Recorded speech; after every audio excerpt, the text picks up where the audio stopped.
Join our free WhatsApp group to get daily latest updates. It's totally free.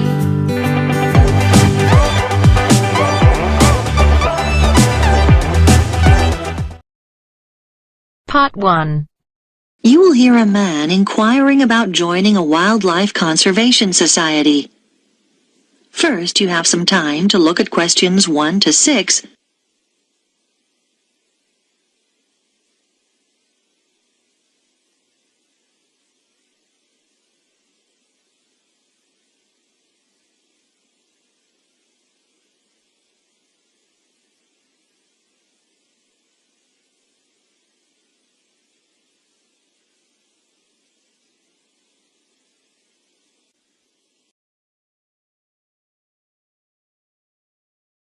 Listen carefully and answer questions 1 to 6. Wildlife Conservation Society. Good afternoon. Can I help you? Oh, hello. Yes, I'd like to join, please. Oh, yes, certainly. I'll just get some details from you. Could I have your name? Michael Jones. Right. And can I ask where you heard about us? Was it in an advert, or did a friend tell you, or... Neither, actually. It was a radio program. Then I just got your number from the phone book. Oh, right. Now I need some membership details. It's Michael Jones, and the address? 21 Beale Street. Okay. Leeds. Fine. And do you know your postcode?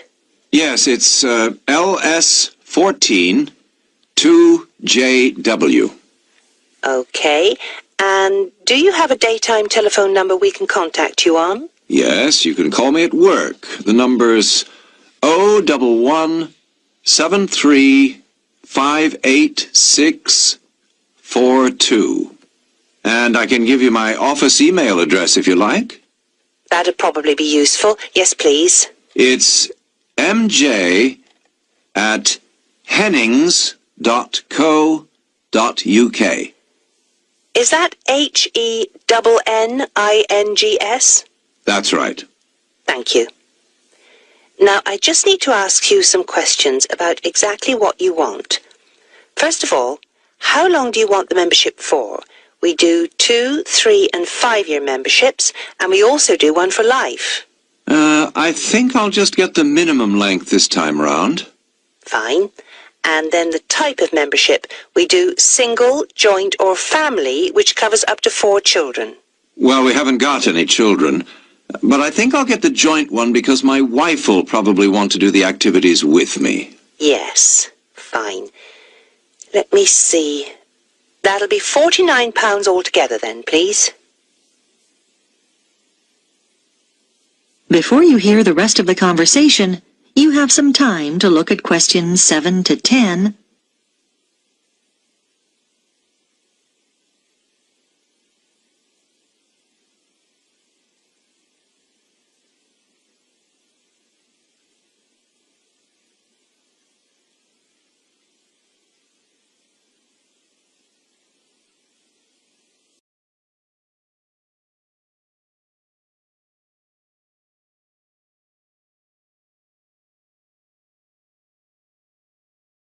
Now listen and answer questions 7 to 10. How would you like to pay? By direct debit? No problem. I just need your bank details. Can you give me the name first? It's the Union Bank. And now I've got your name, but I need your account number. 01059612. Okay. When would you like to start payment? Next month, on the 1st of October, or...? Can you make it the 15th instead? No problem. The membership will begin then too. Is that all right? That's fine. I'll just give you a reference number in case there's any problem. Have you got a pen? Yes. It's JYZ37. And we'll be sending you an information pack within a few days. Is there anything else? Oh, yes. Could you send me an additional one? I've got a friend who's very interested. Certainly, no problem. I'll make a note of that. There's also a video we can send you if you like. There's no charge. Yes, please. That'll be great. That is the end of part 1. You now have half a minute to check your answers.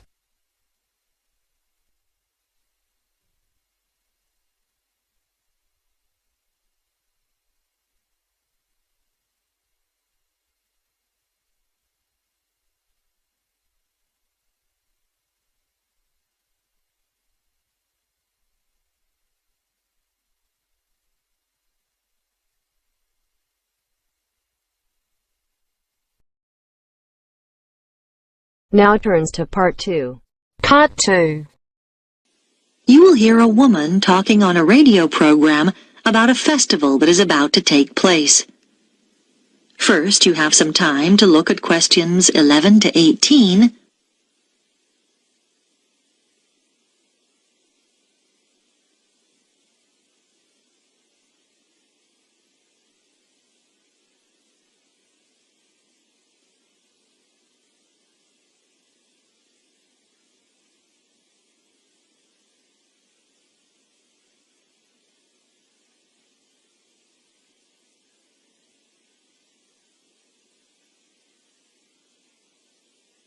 Now listen carefully and answer questions 11 to 18. I have in the studio with me Mary Smith from Yorktown Tourism, who is here to tell us about some of the events happening in our state capital over the next 3 weeks at the Spring Festival. So, Mary, what can we expect to see? Well, it's such an exciting time to be in Yorktown. To kick off the Spring Festival, there'll be a huge firework display down by the lake, starting at 9 p.m. this Saturday, the 4th of September. Over 10,000 fireworks will be set off, all choreographed to music and broadcast simultaneously here on Radio Yorkie. You should get there early if you want to get close to the action. So, bring along a picnic and a blanket, as it could get chilly in the evening. One of the things that attracts visitors to the festival from all over the country is the amazing collection of flowers on show in Central Park throughout the festival. Special buses will run from the town centre to the show at 20-minute intervals for those of you who prefer to take public transport. If you're interested in seeing the latest in cars, from the fastest to the most expensive, then head over to the motor show at the exhibition centre from the 10th to the 15th of September. It'll be open daily from 9 a.m. until 10 p.m. So you can even pop there after work. Do you like photography?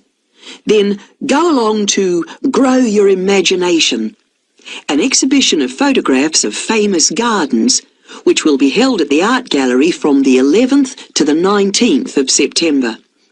Come and be inspired by some of the world's most beautiful gardens.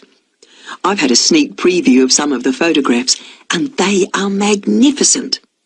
If music is more your scene, then you should come and hear the Australian Philharmonic Orchestra performing Swing in Spring at the Concert Hall on Friday the 17th and Saturday the 18th of September.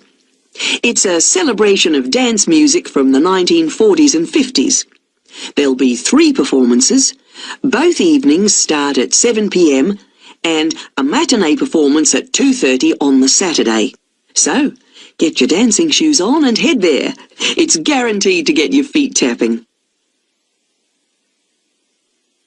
Before you hear the rest of the program, you have some time to look at questions 19 and 20.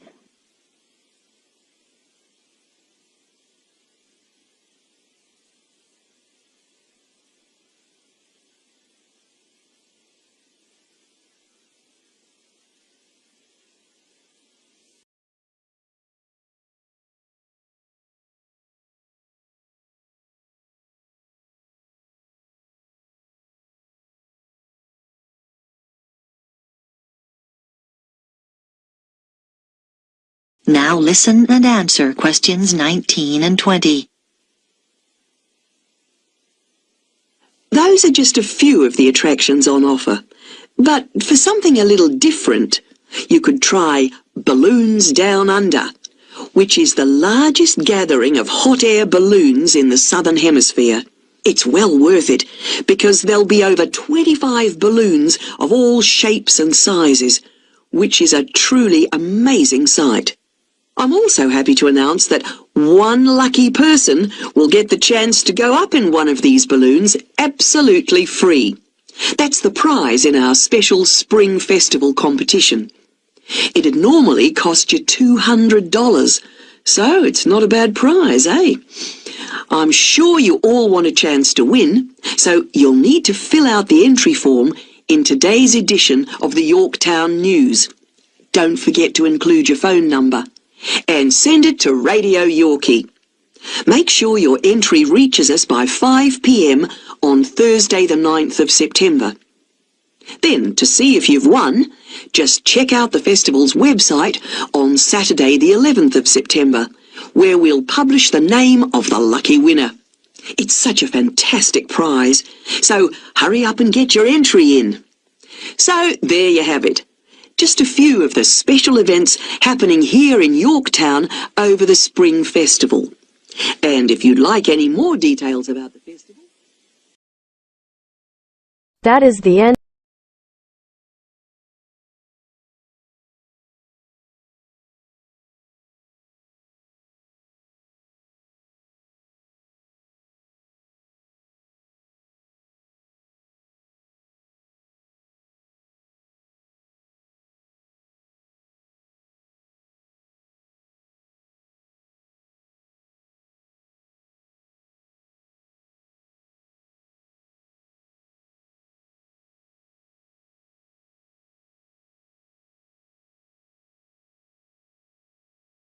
Part 3.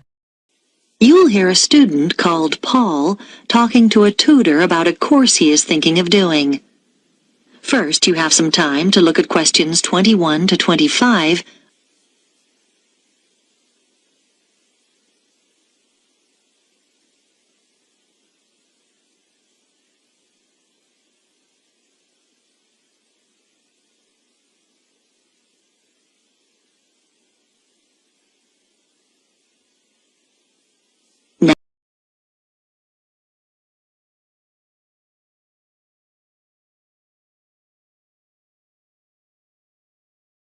Now listen carefully and answer questions 21 to 25. Good morning. Come in. You're Paul, are you? Yes, I spoke to you on the phone. Yes. Have a seat. You wanted to talk to me about the archaeology course? Yes, I've read the handbook, but I'd like to find out a few more details before I decide whether to do it. Right, yes. What would you like to know? Well, first of all, can I combine the archaeology course with one in anthropology? Yes, you can combine it with any other subject apart from classical history. That's simply because there's some overlap in the lecture times for those two courses. We weren't able to coordinate them. Okay, fine. And could you tell me about the modules? Well, in the first semester, there are 3. All of them are compulsory. We don't offer optional modules till next year. Right. The first one focuses on what can be learned from specific artifacts, such as pottery and stone tools. It's called Object Matters, and it's taught by Dr. Morris. Is that... how is the module presented? I mean, is it lectures? We refer to the means of presentation as the learning method, and in this case, it's lectures integrated with practical sessions, so it's a mixture. What about the content? I suppose we'll be looking at different kinds of archaeological remains and how to date them and so on. To some extent, but the module is basically about processes. First of all, recording material, then classification, then interpretation of the data. That's how archaeologists draw conclusions about their findings. And finally, display. Is that okay? I think so. Yes, thanks. One other thing. How is the module assessed? Is there an exam? No, it's all based on coursework. Before you hear the rest of the discussion, you have some time to look at questions 26 to 30.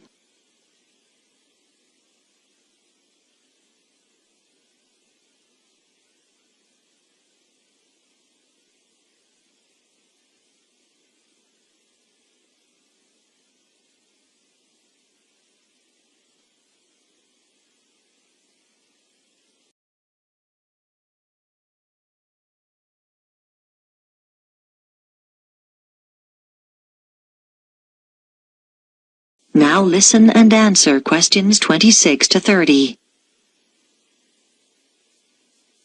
Okay. And the second module, that's the one called Towns and Cities, is taught by our department head, Professor Elliott.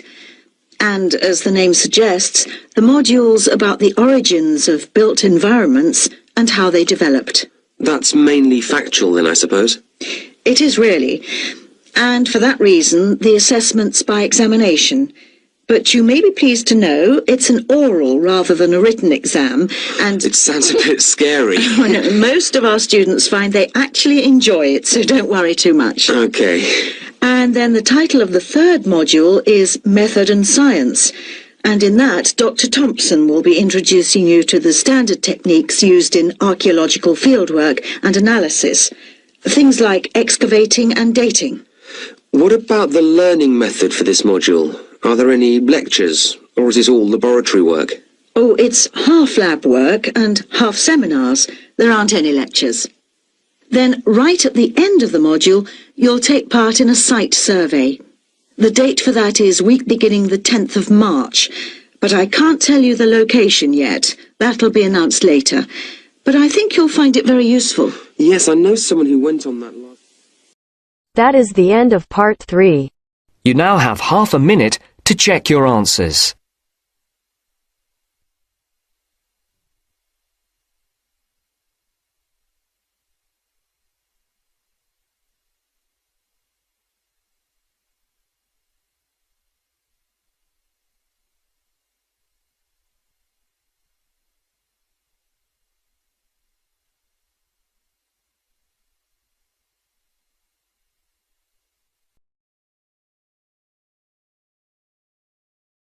Now turns to part 4. Part 4. You will hear a talk about the effects of our digital world on young people. First, you have some time to look at questions 31 to 40.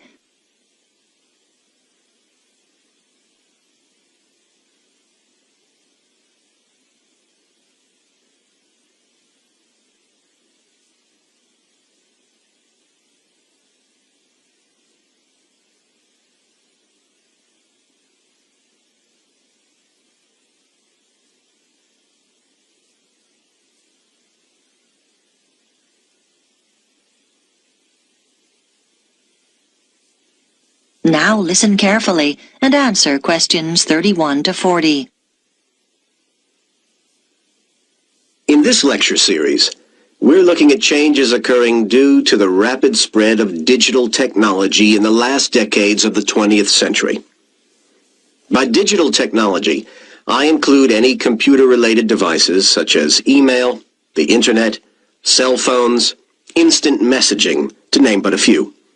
Today's lecture focuses on the ideas of Mark Prensky and what he believes are the major effects that high exposure to digital technology has had on young people today. Firstly, what exactly does Prensky believe? He argues that because today's young people have been born into a digital world and spend hours simply playing with technology, they've changed in fundamental ways. He believes they're evolving differently, and as a result, process information differently from previous generations.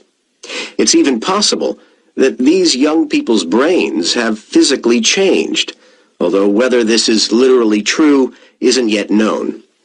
Nor does Prensky go quite this far. Prensky divides people into digital natives and digital immigrants. Today's young people are the digital natives, and they belong in this new digital age because they were born into it and grew up as native speakers of the digital language of computer technology, whereas digital immigrants are those born in the generations before the digital age. Just as those who learn a second language often retain their foreign accent, the immigrants are usually, in varying degrees, not quite as effective at speaking the digital language as the natives are. For example, they're more comfortable finding phone numbers using a phone book or looking up information in an encyclopedia, rather than using the internet as a primary source of information. Prensky calls this the digital accent. Another example of the digital accent is scanning a manual for a computer program rather than assuming the program itself will teach you how to use it. Basically, people with a digital accent have never really stopped relying on their original non-digital means of sourcing information. They prefer doing things as they've always done them, without typing something into a computer. Before you hear the rest of the discussion, you have some time to look at questions.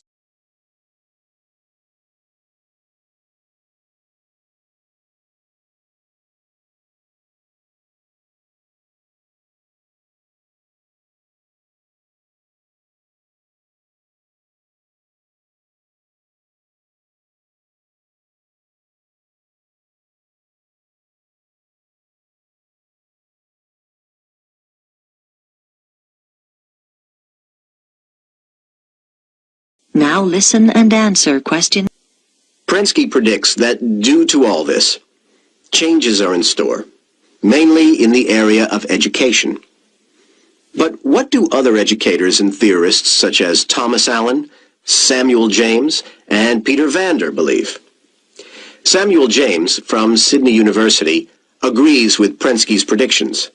He believes that educators are no longer successful in the way they teach. However, not surprisingly, Prensky has been criticized by more traditional theorists like Peter Vander and Thomas Allen.